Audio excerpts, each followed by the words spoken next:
День за днем корреспонденты нашего канала следят за событиями в республике и за ее пределами. О самых главных из них и многом другом расскажем в ближайший час. Вы смотрите итоговую программу «Якутия. День за днем». Меня зовут Иван Лазаренко, и вот о чем мы поговорим сегодня. Год на высшем посту. 28 мая прошлого года Айсен Сергеевич Николаев возглавил самый большой субъект России.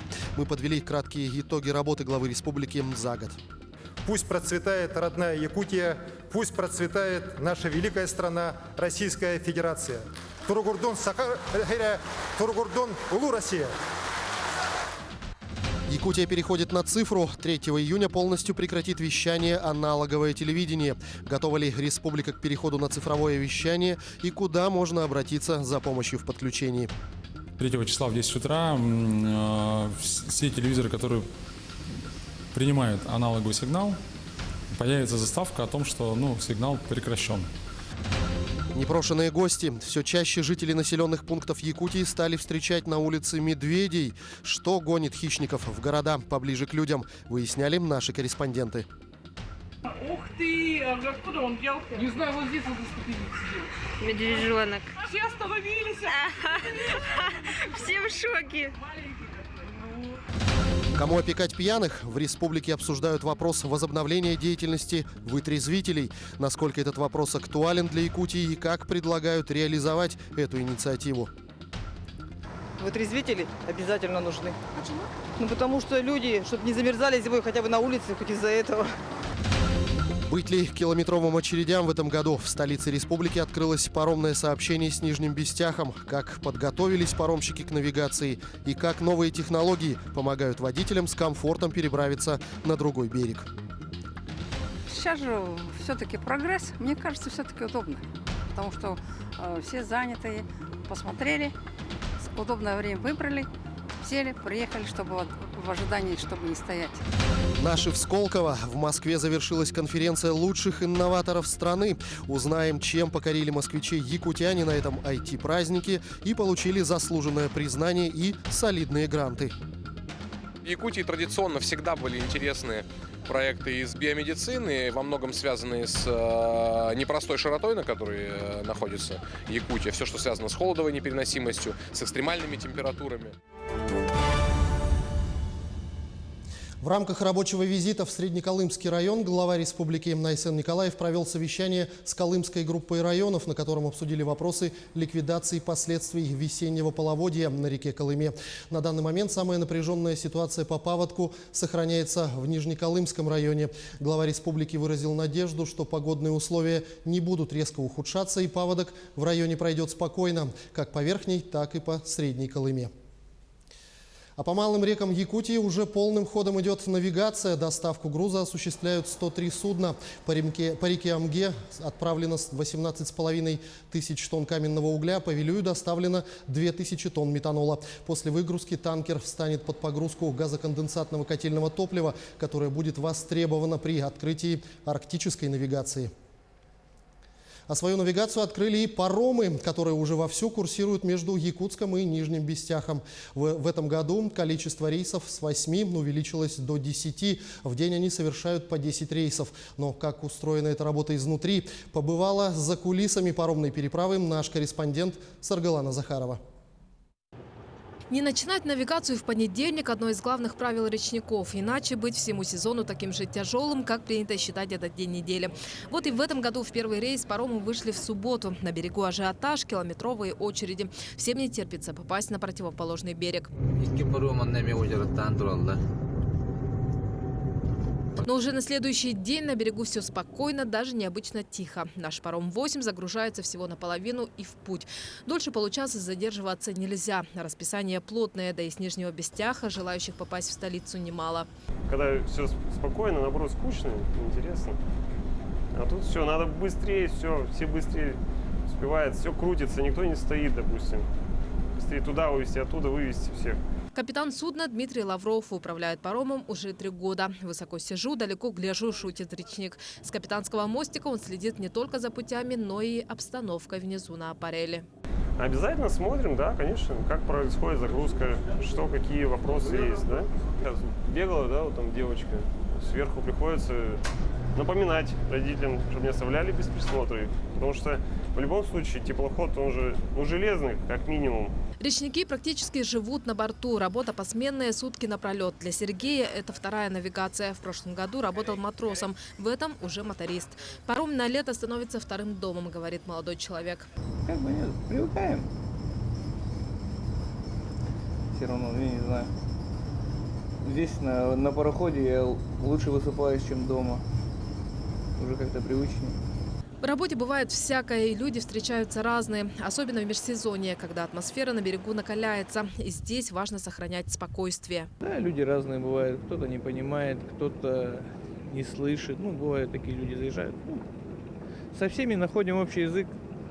Но эта навигация пока спокойная. С одной стороны, машины не успевают выстроиться в очереди, количество рейсов увеличено с 8 до 10. Но и самих судов стало больше. По информации Минтранса Якутии, сейчас курсирует 8 паромов. А с другой стороны, в полную силу заработало мобильное приложение «Best Паром». Его запустили еще в прошлом году. В прошлом году мы приступили к разработке мобильного приложения «Best Паром».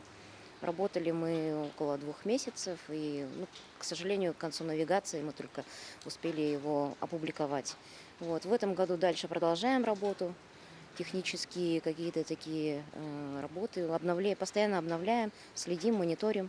Можно свериться не только с расписанием и в прогнозируемым временем прибытия паромов, но и в реальном времени увидеть, где находится то или иное судно на реке. Например, прямо сейчас у меня на карте видно, что к Якутску причалил еще один паром, паром номер 5. И прямо в эти минуты он разгружается. О существовании такой программы пока знают не все якутяне, но те, кто уже в курсе, отзываются о ее работе только положительно. Я в городе нахожусь, я буду знать, когда паром подойдет. Тут такой толкучки, как в прошлом году, допустим, более как-то культурно стали ехать. Очень удобно. Если есть такое приложение, то очень удобно. Я просто не знал об этом. Уже в ближайшем будущем подобные технологии планируют внедрить и другие перевозчики. Пока программа работает только на 4 паромах, которые принадлежат одной частной компании. В их числе и паром 8 под управлением Дмитрия Лаврова. За один раз паром 8 может взять на борт в среднем 60 машин. Максимальная загрузка по весу 1000 тонн. И за навигацию 2019 паром 8 совершит сотни рейсов, а значит перевезет с одного на другой берег тысячи и тысячи машин. Пока это единственный способ в летнее время соединить и убрать границы между берегами, что очень важно для всех якутян. Сарглана Захарова, Григорий Охлопков, Семен Семенов. Якутия день за днем. С начала пожароопасного сезона в Якутии зарегистрировано 86 лесных пожаров. Из них, по оперативным данным, на сегодняшний день в зонах контроля действуют 28. Угроз населенным пунктам нет. Всего в этом году на тушение выделено 97 миллионов рублей. Стоит отметить, что на борьбу с лесными пожарами планируется привлечь 111 сезонных рабочих из числа местного населения с суточной оплатой до 1300 рублей в сутки. Но могут ли лесные пожары стать угрозой там, где их нет? О нашествии медведей предупредили жителей Мирного. В администрации отмечают, что единственная причина, по которой животные идут к людям, это поиски пропитания. И в последние годы это стало большой проблемой. Как с этим бороться и обезопасить себя? Подробности в материале нашего корреспондента Юрия Осипова. Ух ты! Откуда он взялся? Не знаю, вот здесь вот на ступенях сидел. Медвежонок. Хозяин тайги наведывается в гости к мирнинцам по несколько раз в год.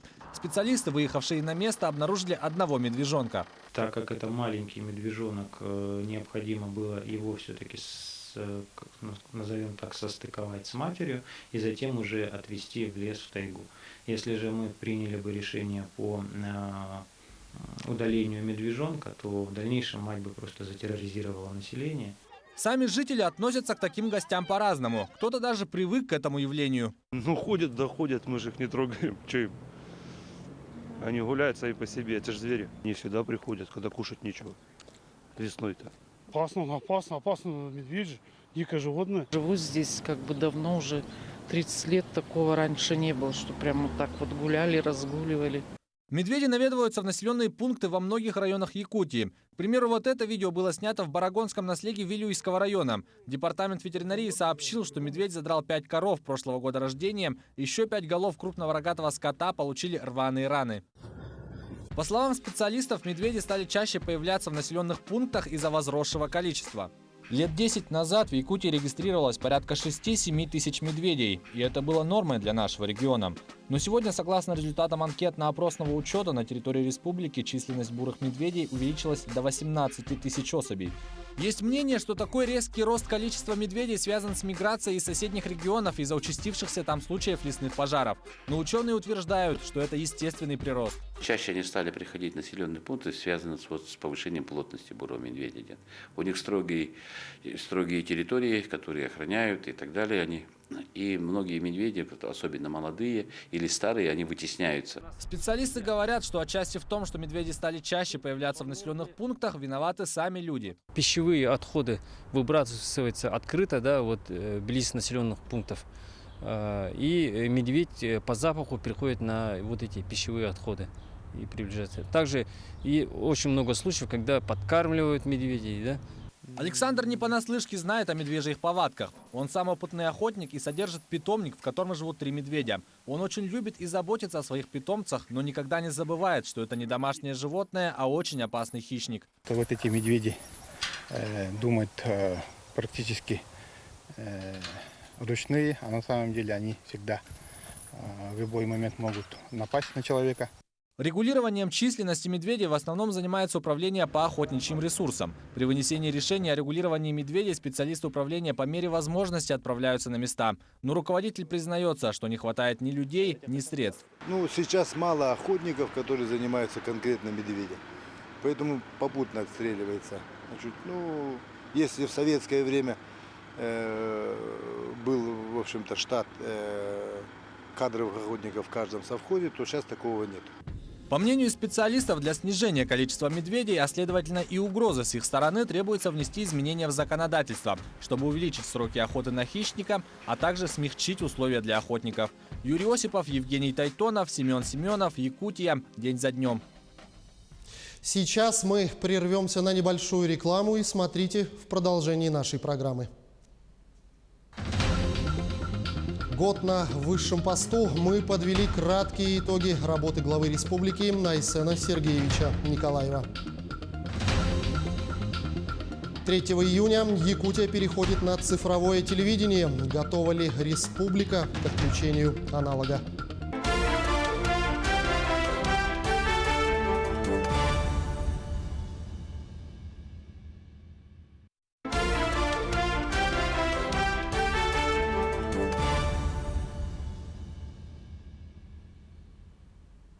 Мы продолжаем. Ровно 1 год, как Айсен Николаев занимает пост руководителя региона. Напомню, годом ранее, 28 мая 2018 года, Айсен Сергеевич вступил в должность временно исполняющего обязанности главы региона, а 9 сентября в ходе досрочного голосования выборов главы Якутии одержал победу. Какие приоритетные задачи глава региона поставил перед правительством республики и какие показатели можно отметить уже сегодня, в материале Дмитрия Тымырова. За год работы Айсен Николаев проделал большую работу. Здесь можно отметить указы, которые вошли в социально-экономическое развитие региона до 2030 года и считаются стратегическими. Первым из которых является указ об экологическом благополучии Республики Саха-Якутия, который люди приняли более чем хорошо, учитывая ситуацию с промышленным загрязнением бассейна реки Вилюй в результате прорыва дражных полигонов компании «Алроса» летом прошлого года.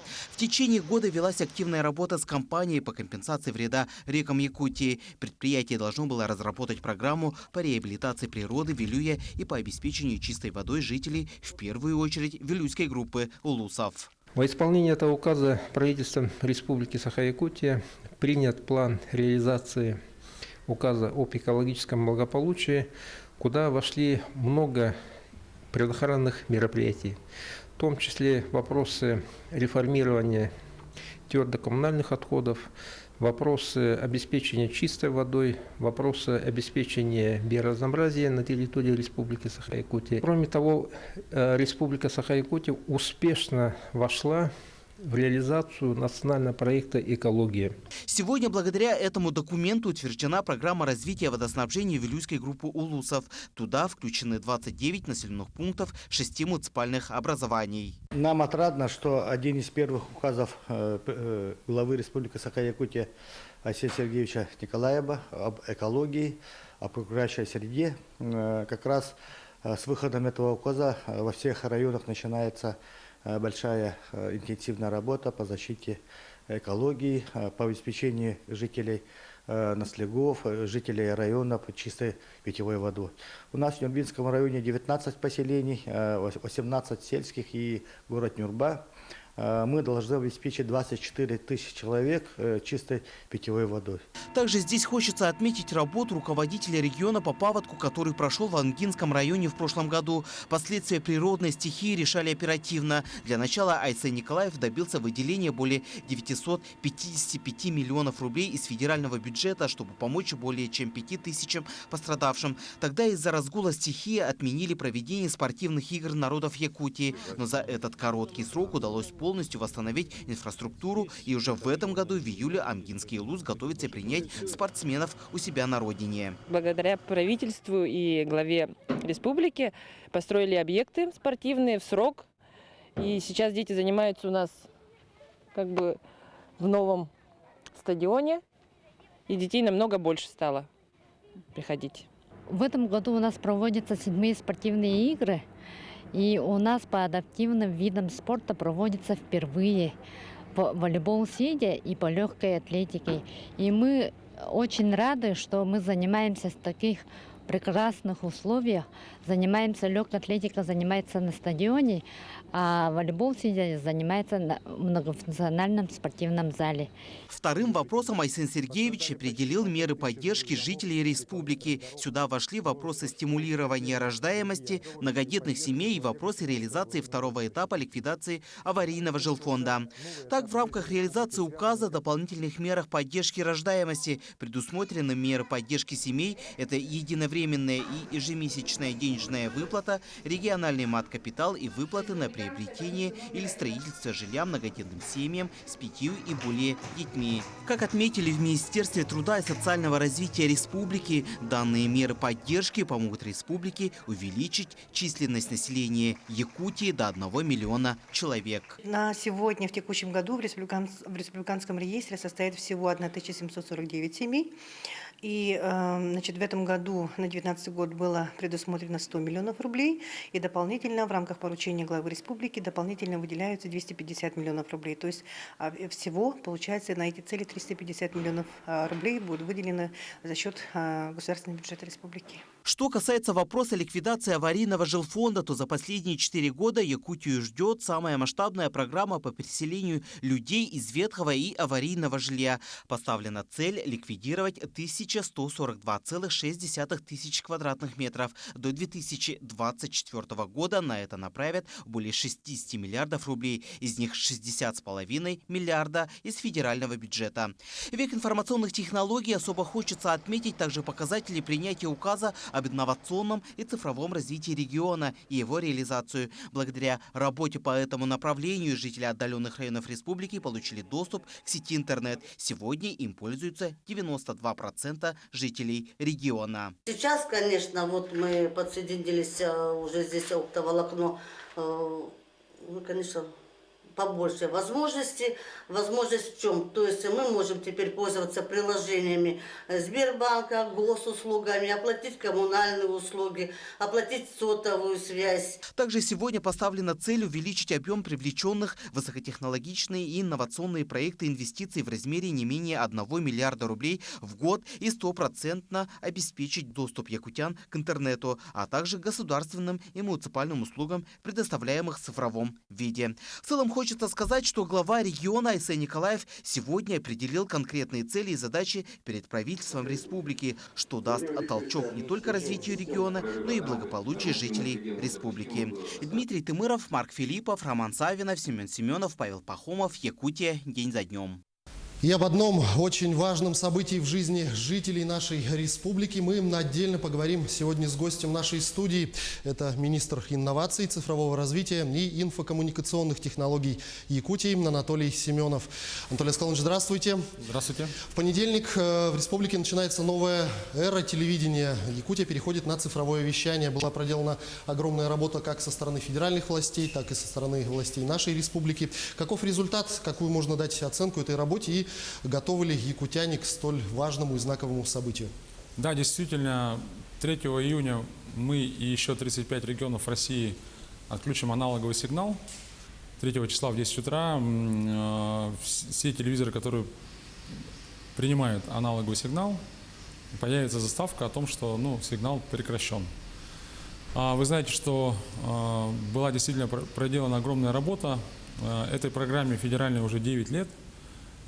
Практически в Якутии мы уже с прошлого года в цифровом виде можем смотреть первый и второй мультиплекс. Это 20 телеканалов. И для этого, конечно, нужно просто купить приставку и настроить свое оборудование. У нас 390 населенных пунктов, это примерно 95% населения в зоне приема цифрового сигнала и где-то 5% вне зоны ЦТВ. Те, кто в зоне, вне зоны приема, они могут по льготной цене приобретать спутниковое оборудование и бесплатно смотреть до 40 телеканалов, в том числе и наш любимый НВК Саха, Якутия-24 и телеканал «Мамонт». Что касается цифровых приставок, не ощущается ли нехватка их в торговых сетях? Достаточно ли их количество? Покупают ли их вообще? Или, как всегда, ждут до последнего и 3 числа начнется бум продаж, так называемый? Да, очень хороший вопрос. У нас, на самом деле, в России, как говорят, гром не грянет, мужик не перекрестится. Да, все, конечно, ждут последнего дня, чего я не рекомендую нашим телезрителям. Если они меня смотрят прямо сейчас в эфире, я всем рекомендую пойти сейчас в магазин и купить, если вы еще этого не сделали, приставку и небольшую комнатную антенну и, соответственно, настроить свой телевизор на цифровой сигнал. На самом деле запасы есть, у нас примерно 7,5 тысяч приставок в республике. К этой акции присоединилась и Почта России, это самые отдаленные наши наслега, поселки, можно приобретать в отделениях почты. Можно покупать в крупных сетевых магазинах, таких как МВидео, Эльдорадо, ДНС. Ну и, конечно же, небольшие магазины, что-то типа Мир Антенн. Вот такие магазины все запаслись, и, в принципе, у нас продажи растут. Но, конечно же, я думаю, что все-таки не надо ждать именно отключения и в эти выходные сделать выход в магазин и приобрести это оборудование. Мы на нашем телеканале уже неоднократно анонсировали, что людям, которые проживают вне зоны цифрового приема, положена компенсация на приобретение комплектов спутникового телевидения. Как будет выглядеть этот механизм, кому будет выплачиваться данная компенсация? Постановление правительства подписано буквально в конце мая, согласно которому малоимущие граждане, инвалиды 1, 2, 3 группы и семьи с детьми-инвалидами могут воспользоваться данной компенсацией. Еще раз повторяю, можно зайти на сайт РТРС, сайт смотрицифру.рф, сайт Мининноваций, посмотреть список поселков, которые попали вне зоны охвата ЦТВ, и речь идет только об этих поселках, которые вне зоны охвата цифрового телевидения. Соответственно, что нужно для этого? Нужно обратиться в Управление социальной защиты по месту жительства. И Управление социальной защиты предоставит перечень документов. Это удостоверяющий документ, подтверждающий справку о доходах, если вы малоимущий, или справку о том, что вы являетесь инвалидом. И, конечно же, документы о приобретении оборудования, соответственно, и получить компенсацию. Еще один очень важный вопрос, который неоднократно звучал и в нашем эфире, и в публикациях в СМИ. Что будет с нашим республиканским телевидением? Во-первых, республиканское телевидение будет работать, развиваться и процветать. Конечно же, к великому сожалению, нас пока нету в цифровых мультиплексах. Но я думаю, это вопрос времени. Сейчас нужно посмотреть, как вообще страна, в принципе, перейдет на цифровое вещание. Я этот вопрос неоднократно поднимал на общероссийском уровне. И многие регионы, не только мы, этот вопрос ставят. Вы видели, как и в прямом эфире это задавали Владимиру Владимировичу Путину этот вопрос. Как закончится 4-я волна, это будет в октябре месяце, страна перейдет. И я думаю, в конце года нужно будет возобновить эти разговоры о том, чтобы региональные телеканалы появились цифровые мультиплексы. Ну а сейчас, что происходит сейчас? Мы, во-первых, остаемся в аналоге. То есть мы, НВК Саха и Якутия-24 также будут продолжать вещать в аналоге. У нас есть лицензия, у нас есть собственная база телетрансляции. Мы ее будем продолжать. Также практически 157 тысяч домохозяйств, это примерно 500 тысяч человек смотрят вас на спутниковом телевидении, через Орион Экспресс, через НТВ+. Ну и также, я знаю, НВК Саха заключила контракт сейчас с Яндексом, есть НВК онлайн, и я допустим, сейчас смотрю через смартфон. Допустим, я НВК Саха, Иван Ильич последние скажем так, последние 3 месяца я смотрю только через онлайн, 4G.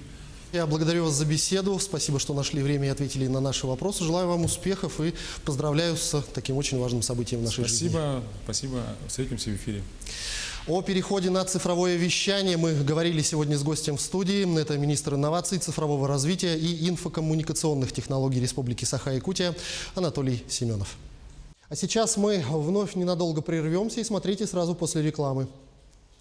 В республике обсуждают вопрос возобновления деятельности вытрезвителей. Переселение из ветхого жилья затянулось. Семья из Ленска до сих пор не может получить обещанную компенсацию.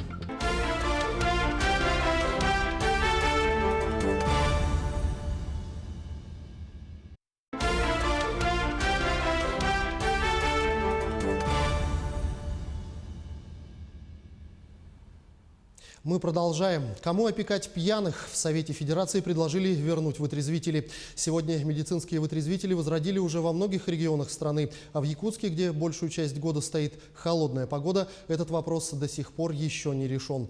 Ульяна Шагина разбиралась в этой проблеме. С 2011 года по стране стали закрываться все медицинские вытрезвители. Закрыть закрыли, а на их смену так ничего и не появилось, в том числе и в Якутске.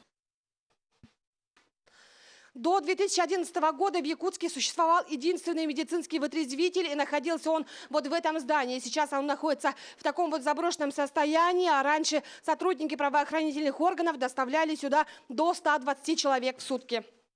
С тех пор функцию центров содержания нетрезвых в основном выполняют медицинские организации. Дежурным бригадам врачей с пугающей периодичностью приходится принимать разного рода асоциальные элементы, которых свозят со всего города. Особенно зимой. Основная нагрузка лежит на работниках скорой помощи. Ежегодно они оказывают помощь около 6 тысячам нетрезвых. Во-первых, у нас повод вызову, который обозначен как «лежит пьяный». Ежегодно поступает более 6 тысяч вызовов.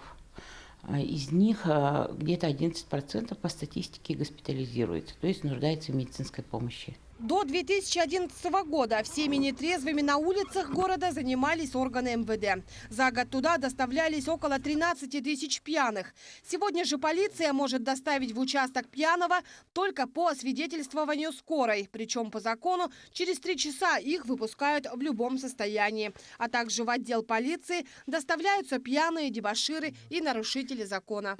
До суда мы можем задержать там 2 сутки. Ну, например, мелкое хулиганство, если он находится в нетрезвом состоянии. Конечно, это мы сутки можем держать. А потом на другой день его отвозим в мировой суд и их осуждаем по мелкому хулиганству. Причем каждого нетрезвого сотрудники полиции вынуждены освидетельствовать в наркологии. Многие из них здесь же и остаются. По Богдана Чижика для таких имеется специализированная карантинная палата на 5 койко-мест. После того, как человек протрезвел, если он не захотел продолжить лечение, врачи вынуждены его выпустить. У нас в течение года поступило около 1500 человек в состоянии острой алкогольной интоксикации или это состояние алкогольного опьянения. 35% поступают по самообращению, остальные по скорой помощи. У нас добровольная госпитализация. Около 70% отказываются от дальнейшего лечения и уходят после вытрезвления домой. Сегодня в Думу внесен законопроект о праве полицейских доставлять пьяных в вытрезвители. Сегодня в регионах, где существуют вытрезвители, полицейские такого права не имеют и увозят их либо в отдел, либо в медицинские организации. Я лично считаю, что открытие медвытрезвителя назрело. Есть различные предложения, даже в форме государственно-частного партнерства. Когда город дает здание, а какое-то частное лицо может взять и ремонт сделать, и само содержание медвытрезвителя, оказывая платные медицинские услуги, например, содержать вот это заведение. Конечно, при рассмотрении и обсуждении данного законопроекта в обязательном порядке нужно решить вопросы финансирования этих учреждений. Считаю, что данный законопроект нужно обсуждать и, конечно, учесть все вопросы для того, чтобы мы могли реально решить эту проблему. По оценкам экспертов, сегодня за восстановление вытрезвителей выступает более 80% населения страны. Вытрезвители обязательно нужны. Почему? Ну, потому что люди, чтобы не замерзали зимой хотя бы на улице, хоть из-за этого, должны быть куда-то пристроены. Сейчас таких учреждений нет, к сожалению. Вытрезвитель – это хорошо. Там постели, есть кровати, там все хорошо. Зимой замерзнуть могут люди. Бомжам и так далее. Вот таким вот нужны. Немного статистики. В 2018 году, по сведениям Минздрава Якутии, из 1247 умерших в Якутске граждан 500 находились в состоянии опьянения. В зимний период от переохлаждения погибли 39 человек. Из них больше половины также были пьяны. Ежегодно увеличивается и число граждан, привлеченных к административной и к уголовной ответственности за совершение преступлений в состоянии алкогольного опьянения. Медицинские вытрезвители решают две задачи. Безусловно, это профилактика правонарушений, это пресечение противоправных действий. И следующая задача – это защита законных прав, интересов как законопослушных граждан, так и тех лиц, которые пребывают в состоянии алкогольного опьянения. Поэтому своевременное их доставление медицинские вытрезвители является актуальным. Вы знаете, я как человек, который сталкивался раньше с медвытрезвителем, и вот в данное время, когда их закрыли, когда их не стало, в наших условиях, вы знаете, нужны медвытрезвители. Правда, в какой они форме сейчас будут состояться, или это будут частные медвытрезвители, или все-таки государство возьмет на себя какие-то функции по их содержанию, по их расходы. Все-таки это, мне кажется, часть бюджета будет чувствительная, да, на их содержание. Но при наших условиях медвытрезвители просто необходимое. Документ сегодня требует тщательной проработки. Реанимировать эту практику, как видим, не против ни медики, ни законодатели, ни общество. При этом многие желают видеть в них не просто пункты временного содержания, а целый реабилитационный комплекс, где человека, попавшего в такое заведение, будут учить жить по-новому. После первого чтения законопроект будет направляться в регионы для дальнейшего обсуждения. Ульяна Шагина, Григорий Николаев, Якутия, день за днем. Переселение затянулось на 3 года для семьи из Ленска. Их дом, согласно программы переселения из ветхого и аварийного жилья, должны были расселить еще в декабре 2015 года, а на дворе уже лето 2019. В чем дело, выясняла Анна Кожевникова. Без срока давности бывает и аварийное жилье. К нам в редакцию телевидения обратилась жительница дома 17 по улице Орджоникидзе, которые должны были расселить в декабре 2015 года. С виду дом нежилой, окна и двери заколочены. Лишь в одном подъезде на двери установлен замок для безопасности. Малолетки бывают ночью, да, там покурить, а некоторые даже приходят ночью. У нас было 2 случая, которые пьяные приходят и хотят разобрать уже этот домик. До ноября 2018 года здесь проживало 4 семьи. Помимо Саенко еще 2 семьи, но были в производстве. У меня также это были мои гражданские дела, я представляла их интересы. Они получили компенсацию, исходя из размера земельного участка в 2000 квадратных метров. Нам якутская оценка оценила достаточно прилично, не 1 100 000, как администрация решила, то есть намного больше. Харунова не устроила это, хотя часть людей поселили, в смысле выплатили им эту компенсацию, которую якутские эксперты оценили. На суде с семьей Саенко в документах на землю, которая является собственностью жильцов, появились изменения, внесенные со стороны администрации города, пояснила Светлана. Поэтому им компенсации не выплатили. После этого он начинает втягивать меня еще в один судебный процесс, выходит с иском, чтобы меня переселить на теплый стан и лишить меня права собственности. 2 суда Харунов проигрывает. После ему приходит в голову переселить меня на улицу Новосибирскую, на Алроса, в маневренный фонд, который 15 лет сдавался и в однокомнатную. Мы считаем действия администрации в этой части незаконными, хоть они и действовали в интересах неопределенного круга лиц. Но в любом случае это была собственность Саенко, и необходимо было их уведомить и выкупить их собственность в порядке статьи 32 Жилищного кодекса Российской Федерации. Поэтому мы обратились в суд с иском о признании действий администрации незаконными. На сегодняшний момент судебный Ленский районный суд отказал в удовлетворении иска, посчитав, что земельный участок, который был в собственности у Саенко, он чрезмерно велик для эксплуатации многоквартирного жилого дома. Как объяснил глава города, оценка завышена, и он не имеет права так нецелесообразно распоряжаться бюджетными средствами.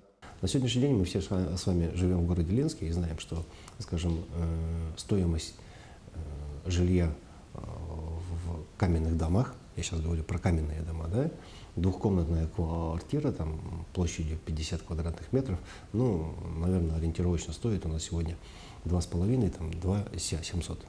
А не 3 с лишним миллиона, как объясняет глава. И любая проверка заинтересуется правомерностью таких действий, считает мэр города. Здесь, наверное, вопросы будут не столько к жильцам, сколько уже к работникам администрации, ко мне лично.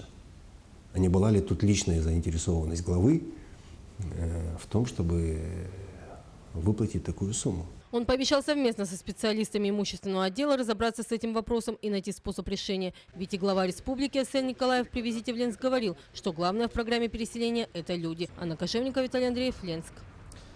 В Чернышевском рыбном заводе начался сезон зарыбления реки Вилюй. Также значимым событием станет первый сбор икры у осетровых рыб. О том, как прошла адаптация осетров в единственном рыбном цехе Якутии, узнавала Марферина Алексеева.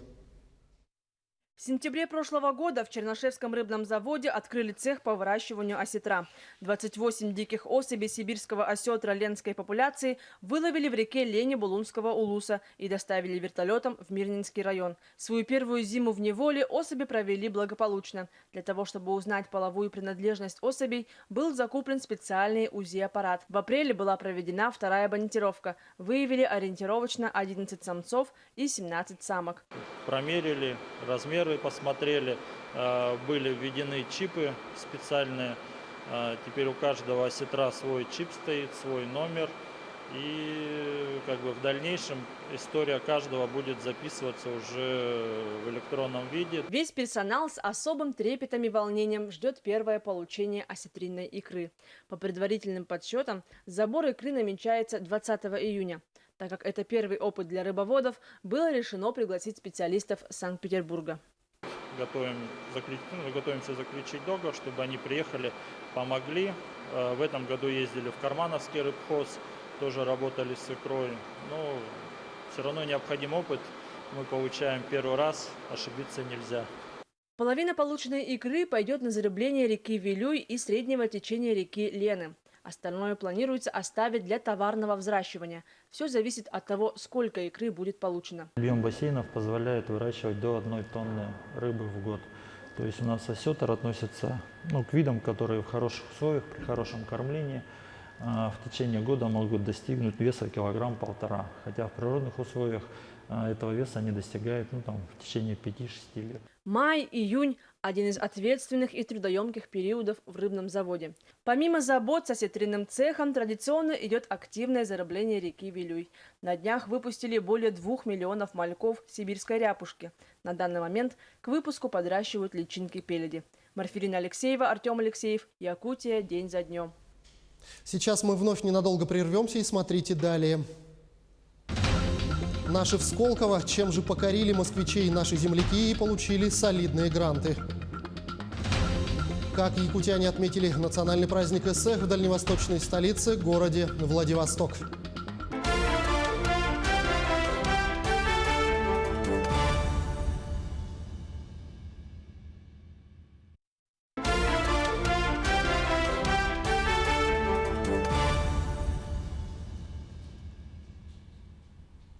Мы продолжаем. 1 июня – это Международный день защиты детей. Защиты.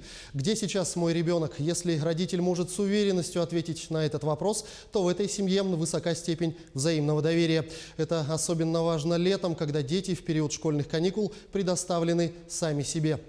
Отчего, по мнению родителей, нужно защищать ребенка, узнали наши коллеги. Во всех несчастных случаях с детьми виноваты родители, так считают специалисты. Где-то косвенно не рассказали, не научили, не предупредили. Особого внимания дети требуют в дни школьных каникул. Ведь порой даже на даче у бабушки с ребенком может случиться ЧП. Поэтому с ранних лет детей нужно учить правилам личной безопасности. Дети падают с лестниц, дети падают с заборов, дети у нас дерутся между собой, нанося в непредвиденных ситуациях. Да? Но также у нас бывают и травмы, связанные с отравлениями. Травм вообще детских очень много, и также они идут по недосмотру родителей. Лето – особый период. Дети свободны от школьных занятий, много времени, родители на работе. Чем будет заниматься ребенок в это время? Тем, чему его научили родители, а не садик и школа. Подростки, и это показывает статистика, в каникулы предоставлены сами себе. По итогам последних всех происшествий получается так, что у нас преступления и правонарушения и в отношении несовершеннолетних, и все те происшествия с несовершеннолетними, они у нас случались именно в период либо каникул, либо длинных выходных дней. Повышенная опасность подстерегает детей везде – на дорогах, у водоемов, в лесу, на игровых площадках, в саду, во дворах. Этому способствует погода, летние поездки и любопытство детей, наличие свободного времени, а главное – отсутствие должного контроля со стороны взрослых. У детей постарше другие факторы опасности – автомобили, мотоциклы, алкоголь и психотропные вещества. Мы спросили у родителей, что может угрожать их детям. Меня, например, что беспокоит – это педофилия, также бродяжные собаки. Следить за ними, чтобы они ниоткуда не падали, как допустим, открытые эти стройки, на которые дети лезут. Меня именно волнует соцсети, что дети постоянно в компьютерах, в телефоне. Именно у нас такая проблема. Но угрожает, во-первых, большое информационное поле. В этом поле существует очень много негативной информации, которая формирует сознание детей. Начать можно с простого – следить, чтобы ребенок не находился на улице после 11 часов вечера. Несовершеннолетний, замеченный после комендантского часа в общественном месте, может быть доставлен в отдел МВД. Каждый родитель в любое время суток должен ответить в отношении своего ребенка на 3 вопроса. Где он, с кем он и что делает. Если родитель владеет достоверной информацией, то это счастливый родитель.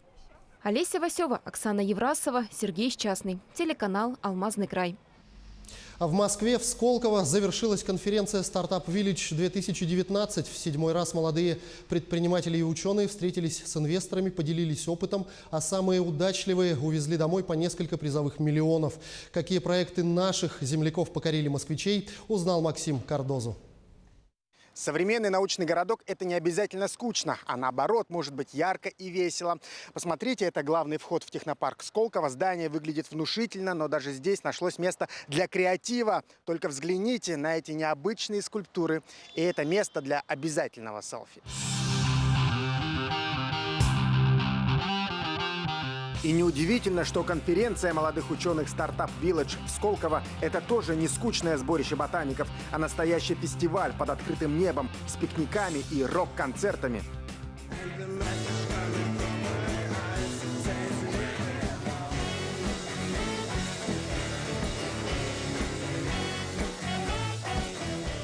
Среди этого веселья нашлось место и серьезным сессиям, мастер-классам и презентациям новых проектов. На конференцию из нашей республики приехали сразу 9 резидентов IT и технопарка Якутия. И для каждого из них такая площадка – настоящий шанс заявить о себе. Здесь сконцентрированы почти все игроки, в общем-то, да, российские и даже немножко международные. И здесь гораздо проще налаживать контакты, чем гоняться за каждым индивидуально. И якутским технологическим компаниям есть что предложить. Например, этот автоматизированный робот-пылесос с забавным названием «Видроид» уже стал настоящей звездой выставки. Конечно, идея не оригинальная, есть и японские, и немецкие аналоги. Зато наша разработка в 5 раз дешевле. Причем видроиды могут общаться между собой, например, передавать информацию, какие участки уже помыты. И у якутского ноу-хау уже есть покупатели. Самое важное, мы подписываемся с командой серьезных инженеров на промышленный дизайн роботов. То есть это будет уже не отверточная сборка, а нормальный промышленный стандарт с технологической картой. Второе, мы нашли здесь серьезных людей, готовых вкладываться на Дальний Восток и развивать промышленность инновационного характера. У нас в городе Якутске, в ТОСР Кангаласы. Проект «Видроид» во время конференции выиграл грант на 2 миллиона рублей. Причем еще один якутский стартап тоже оказался в победителях. Это приложение для смартфонов, с помощью которого можно худеть. Главная фишка – своеобразный тамагочи в виде котика, который выступает в качестве тренера и мотиватора для пользователя. Если вот пользователь вот стабильно, регулярно занимается вот по программе тренировки выбранной, то котик очень хорошо выглядит, он счастлив, он отправляет своему пользователю такие счастливые, мотивирующие, хорошие, наверное, сообщения, push-уведомления. А если же человек начинает пропускать сообщения, он начинает грустеть, позже он начинает толстеть и в конце концов может совсем впасть в кому, если человек начинает систематически пропускать свои тренировки. Интерес у участников конференции вызывают и другие якутские проекты. И в их перспективности уверены лучшие инноваторы страны. В Якутии традиционно всегда были интересные проекты из биомедицины, во многом связанные с непростой широтой, на которой находится Якутия. Все, что связано с холодовой непереносимостью, с экстремальными температурами. По словам экспертов, Якутия на Дальнем Востоке – это регион номер 1 по инновационной активности. Во время конференции «Стартап Village» между правительством нашей республики и фондом Сколково было подписано соглашение о сотрудничестве и поддержке технопарка «Якутия», резиденты которого получат прямые выходы на все ресурсы Сколково. То, что наши стартапы, наши инноваторы смогут после подписания этого соглашения воспользоваться возможностями фонда Сколково для продвижения своих проектов, это большое имеет значение для них прежде всего, в целом для нашей экономики, для нашей республики. В следующем году в это же время, в этом же месте снова соберутся лучшие умы России и будут презентовать новые разработки. И надеемся, что за этот год в Якутии родится еще больше идей, которые поразят воображение айтишников не только в нашей стране, но и за ее пределами. Максим Кардозу, Виктор Олесов, Москва. День за днем. А национальный праздник ЭСЭХ уже отметили наши земляки. Как прошел праздник в дальневосточной столице Владивостоке, расскажут наши приморские коллеги. Новый год якуты встречают с наступлением тепла. Окончание холодов, которые в Якутии держатся 8 месяцев в году, самый важный праздник для народа Саха. В древности Новый год для народа Саха был тесно связан со временем приплода скота и изобилием мяса, молока и молочных продуктов. Дату его празднования каждый год утверждает специальным указом глава Якутии. Уже 5-й раз в Владивостоке, как я сказал, уже наше постоянное представительство по Дальневосточному федеральному округу организует этот праздник здесь. Мы возлагаем очень большие надежды на наше постоянное представительство, через которое мы осуществляем связи не только с регионом Дальнего Востока, но и со странами Азиатско-Тихоокеанского региона. Якутский праздник стал действительно для Владивостока тоже своим праздником. Приморский край – это все-таки наша морская твердыня, морской порт, и является городом такого очень динамичным городом, который в последнее время развивается очень быстрыми темпами. Я думаю, что в ближайшее время сделаем пару таких хороших проектов взаимных. В том числе у нас есть намечены уже планы и по сотрудничеству по круизам. У нас есть будущее в совместных проектах, потому что только при интеграции мы эти туры взаимно сможем продвинуть. И Владивостоку интересно, чтобы через него проходило как можно больше туристов. И нам интересно, чтобы от вас к нам приезжали новые страны в том числе. Вокруг поляны натягивают веревку. По ней верховные божества спускаются в наш мир. Шаман разжигает огонь. Все обращаются к светлым богам с просьбой добра и благополучия. Обряд очищения. Заклинатель просит, чтобы духи земли разрешили веселье. Они передали разрешение через огонь. Шаман поклонился 9 духам из верхнего мира, поблагодарил за то, что пережили зиму, попросил здоровья, урожайного лета, бодрости духа и мира. Гости встают в традиционный якутский хоровод дружбы. Его водят только по ходу солнца. Все, кто принял в нем участие, заручились поддержкой духов, которые помогут прожить следующий год. Это приехали мои земляки, я родился в Эмиконском районе, поэтому мне это родные люди мои приехали. Я вообще люблю этот субъект федерации, он суровый, но очень гостеприимный, очень добрый, очень богатый. Это здорово, когда своя республика, во-первых, проведает своих сынов, а во-вторых, вот эта дружба, вот эти традиции, культурные связи, то, что они эти показывают, как они относятся, как они это встречают лето. Вот это, наверное, так сказать, трепетность к отношению к своей истории и традициям, она, наверное, и передается нам в определенной мере, что надо любить свою землю, надо быть ей верным, наверное, надо делать и приморцам точно так же. А мы это и делаем. И это совместные эти праздники, они и объединяют республики, и помогают во всех наших делах, в жизненных, повседневных и во всех. Почетные гости разъехались, но не молодежь. Начинаются веселые старты. Национальный вид прыжков в длину. Борьба хапсагай – соревнования по масс-рестлингу. Нужно или отобрать палку у соперника, или перетянуть его на свою сторону. Якутская вертушка – состязание на силу и гибкость. Для победы нужно сделать наибольшее количество поворотов за минуту. Новички ни разу не могут прокрутиться вокруг своей оси. Тренированные ребята успевают крутануться несколько десятков раз.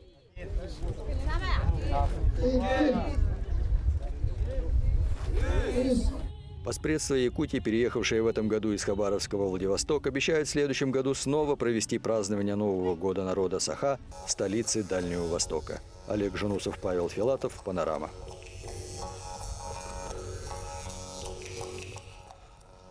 Вы смотрели программу «Якутия. День за днем». Именно такой была эта неделя. Корреспонденты нашего канала продолжают следить за развитием событий. Для вас в студии работал Иван Лазаренко. Я благодарю вас за внимание и до встречи в эфире.